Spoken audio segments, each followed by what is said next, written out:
Yeah, it's pretty challenging, bro. I'm not gonna lie. I think personal life, um, outside of just learning yourself and learning the charts is probably the hardest thing to really truly manage as a trader, and trying to become a professional trader at that is like super duper challenging because there's so many things that happen outside of the market that just conflict with who you need to be when you come sit at your computer, you know?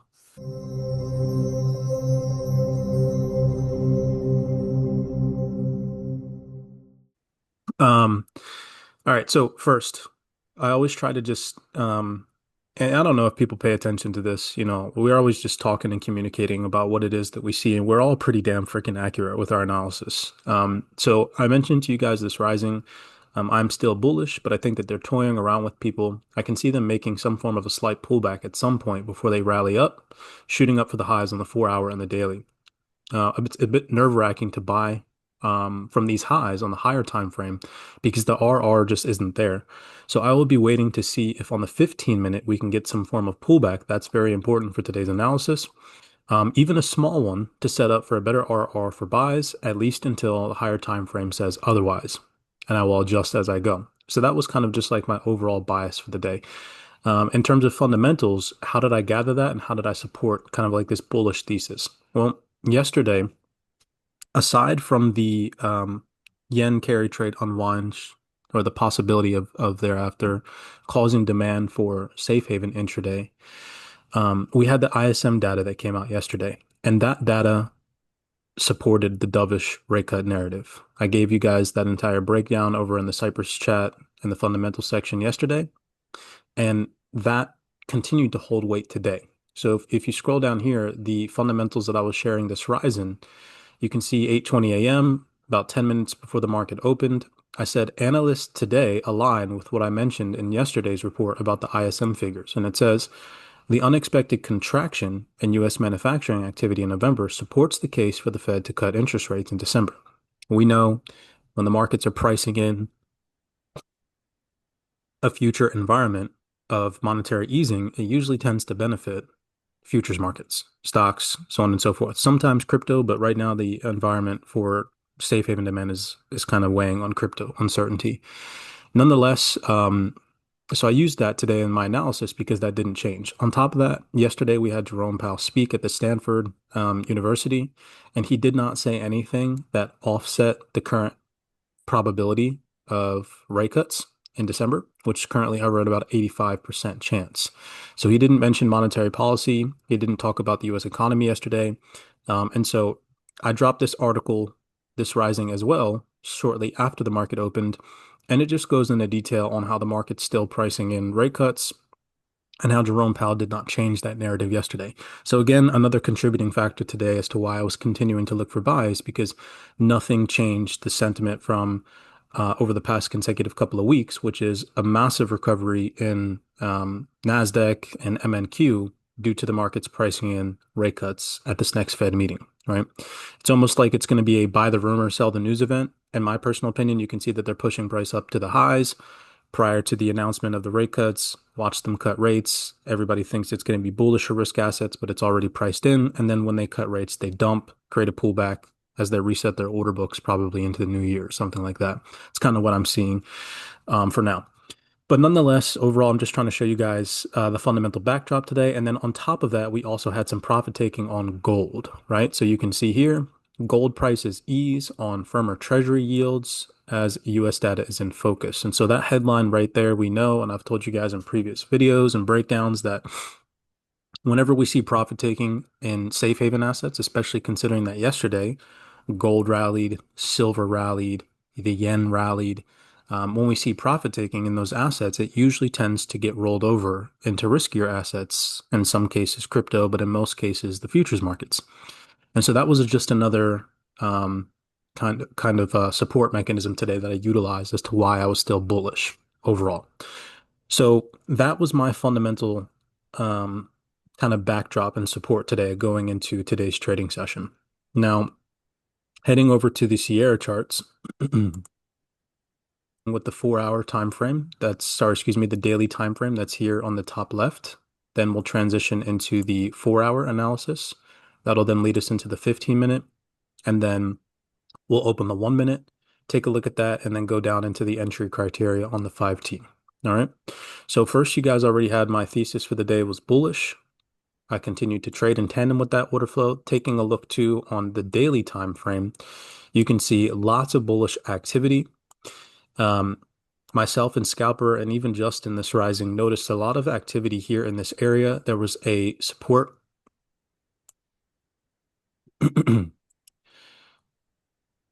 There was a support wall thrown up here, followed through with a trap seller at a low, trap seller in this candlestick, and a retest of this area on the daily time frame. My overall analysis was that they were going to push price up into at least these highs or these previous sell walls before they started to, either profit take aggressively or sellers defend. All right. So that was my overall target for the day, was just higher prices for price to push into this possible sell wall.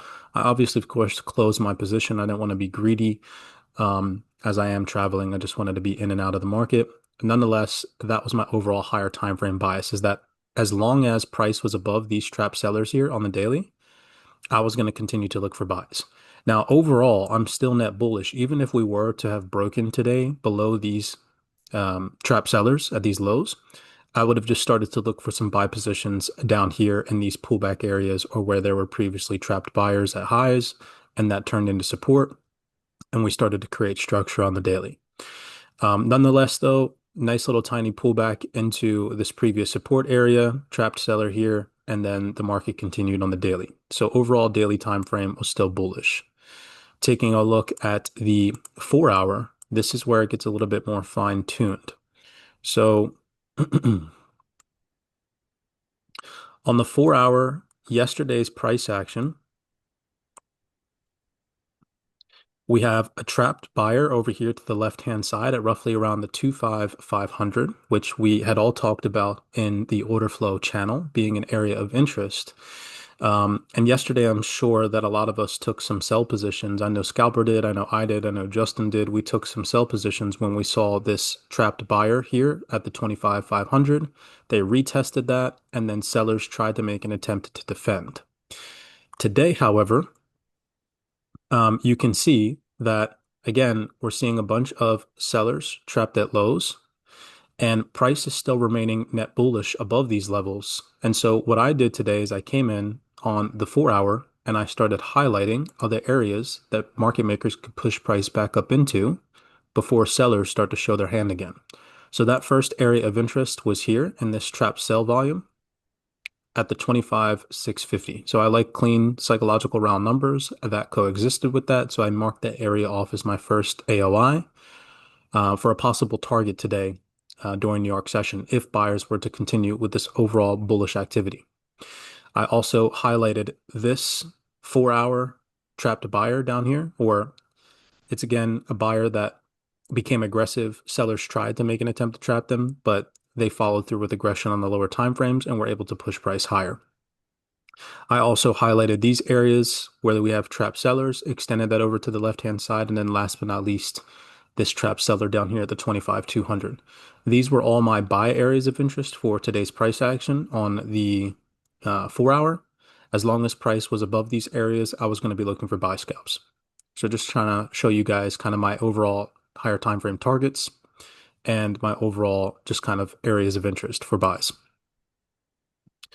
On the 15-minute, this is where things get a little bit cleaner, and we're going to utilize the dark pool as well. All right. So over on the 15-minute here, New York session opened right here in this down candle, and 8:30 a.m. comes in, or 8:30 a.m. Texas time, 9:30 a.m. Eastern time comes in right at the bottom of this bullish candle.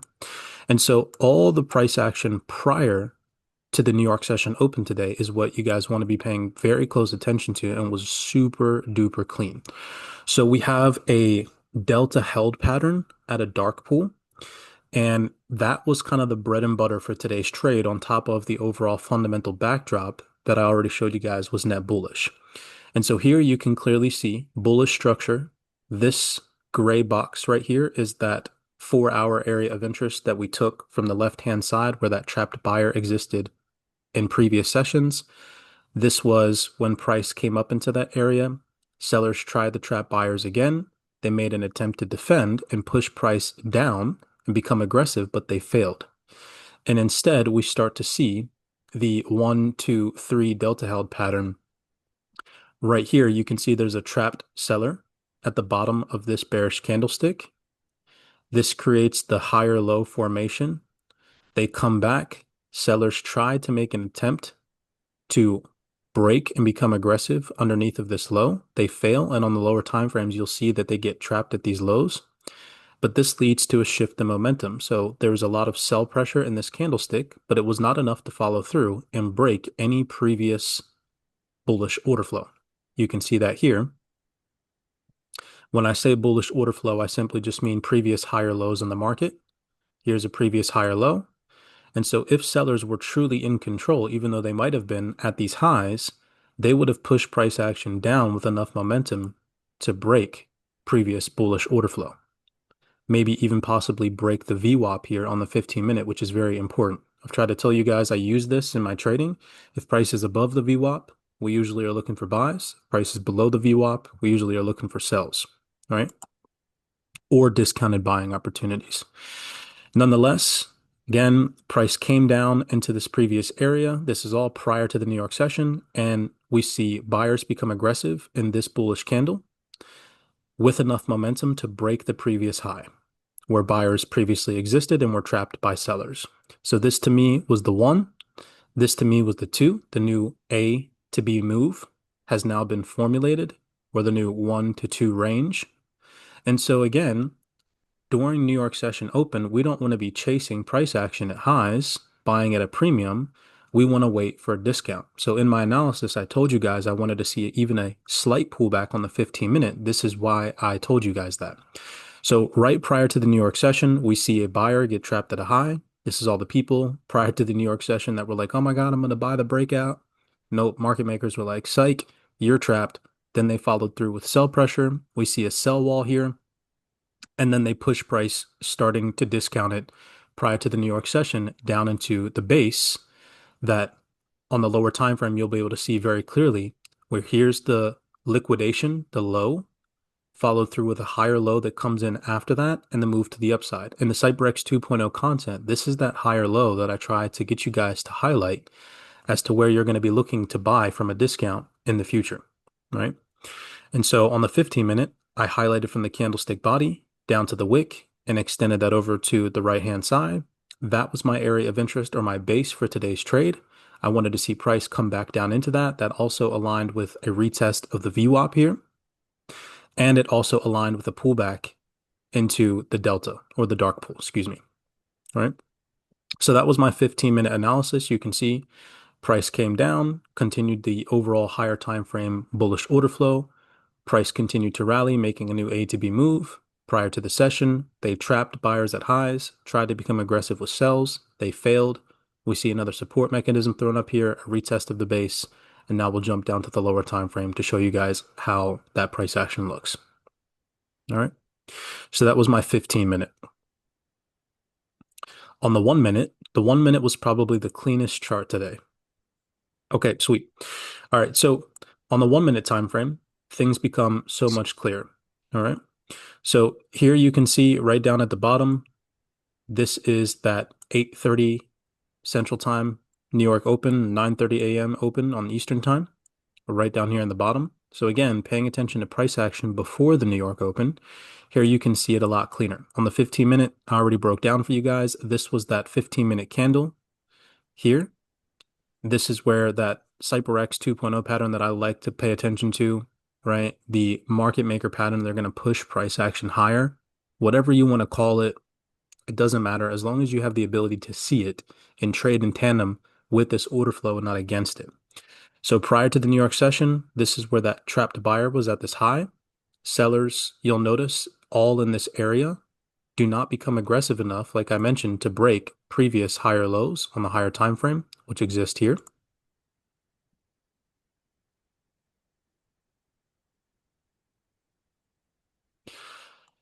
You cannot see any aggressive sell volume that follows through with lower lows and lower highs. And instead, right here, this is where it gets very interesting.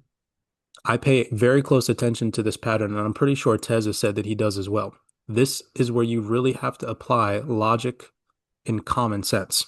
So think about it in terms of if sellers were prevalent in this area of interest, what type of price action would they need to create? So in this down leg, again, prior to the New York session open, you see sellers attempt to become aggressive. There's red sell volume and all of these bearish candles. But then right here, you'll notice that they start to get trapped. So there's red sell volume and bullish candles. Following that, we see buyers become aggressive. And then you'll notice that after buyers become aggressive, there's no follow through in aggressive selling that leads to a continued lower low, lower high formation. And instead, what we get is we get sellers trapped in bullish candles and we get a higher low. After that higher low is formed, this is very important. We start to see a new range made where instead of price making new lows in the market, we now make a new high. And so I annotated all of this bearish price action, set a resistance or a trapped buyer, and market makers, i.e. buyers, were able to push price above this previous range and show us that they had interest in higher prices. And so prior to the New York session, all I was sitting here thinking to myself was, okay, if buyers were aggressive enough in this area to push price action higher, I would like to see the strength of those buyers tested. And I would like to see them trap sellers at this area if they do retest it and become aggressive enough to push price action back above the delta. That would give me the confirmation to take this trade. And sure enough, like bread and butter, I marked off from the top of the resistance to the bottom of the move. This is again that 15-minute area of interest of the higher low that came in after the sweep of liquidity here. And I extended that box over as my base to the right-hand side and said, if there's a trapped seller here in this area, follow through with buy aggression. If buyers are strong enough and sellers try to make an attempt to test the strength of buyers, we should see buyers trap sellers at these levels and then become aggressive enough to at least push price back above the delta. That was my thesis going into the session. You can see that prior to the New York session, again, using common sense, I'm always trying to teach you guys to apply common sense to your trading. Think about where price action is at and think about if you were a market maker, like here's New York session prior to the session open, would you buy, right? Would you buy at a premium? Would you buy above a sell dark pool if prior to your session,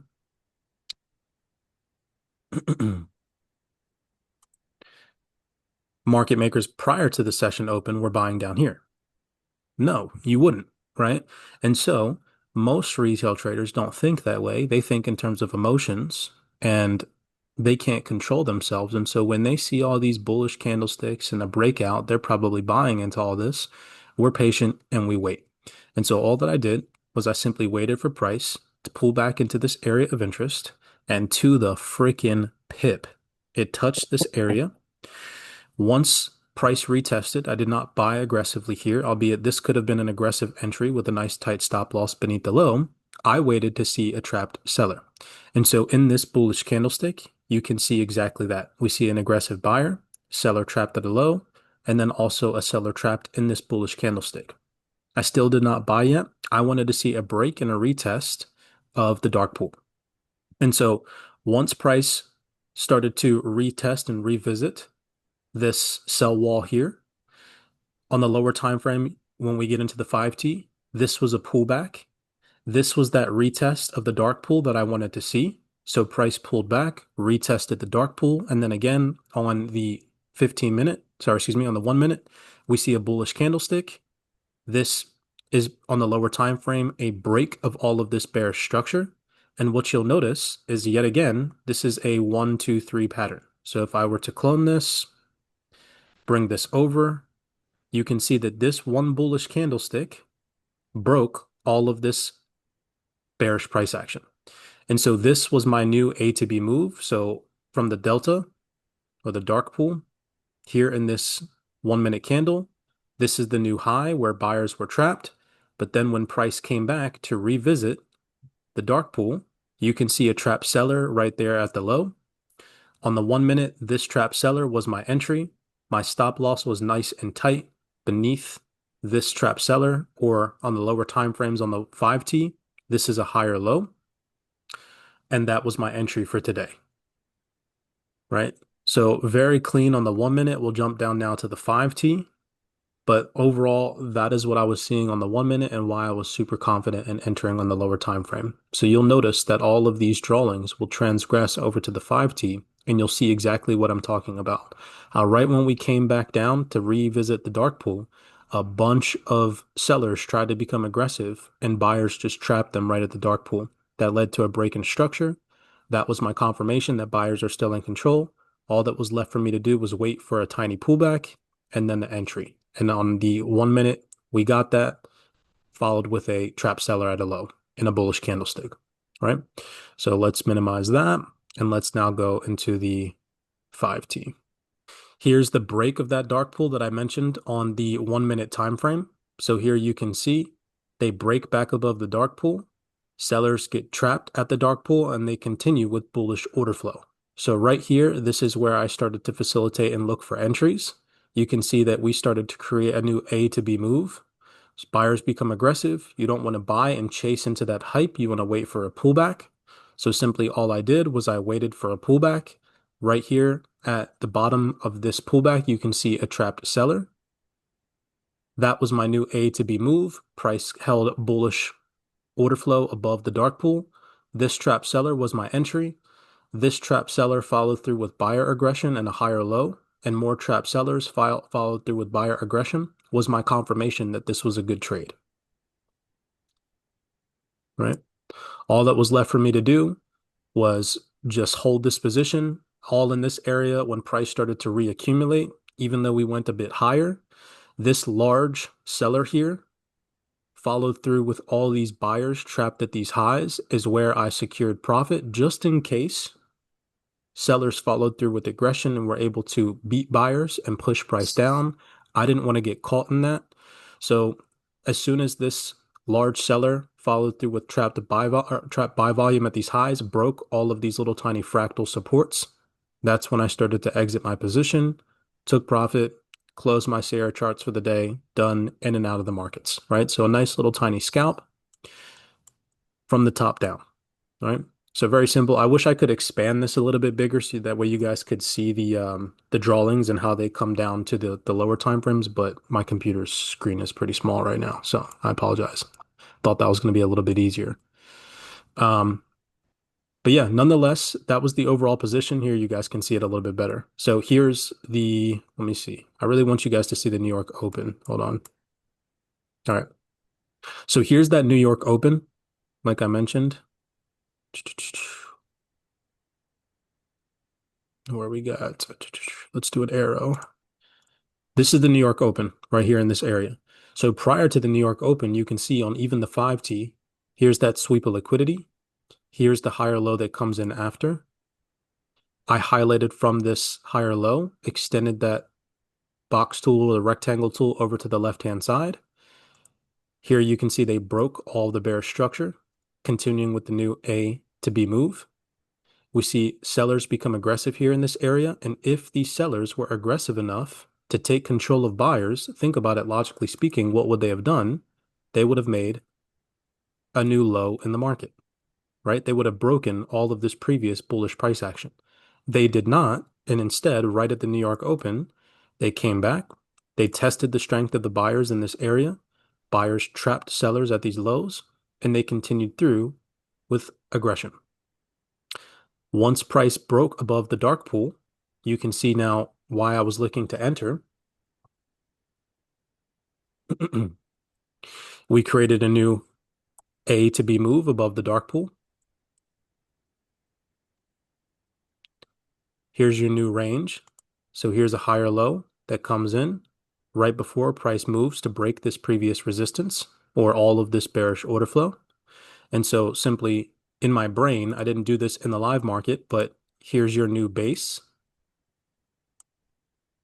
And you can see price came back, to revisit that base. They trapped the seller at the bottom, price held above the dark pool, and right after that was my entry. Right? So very simple, clean price action.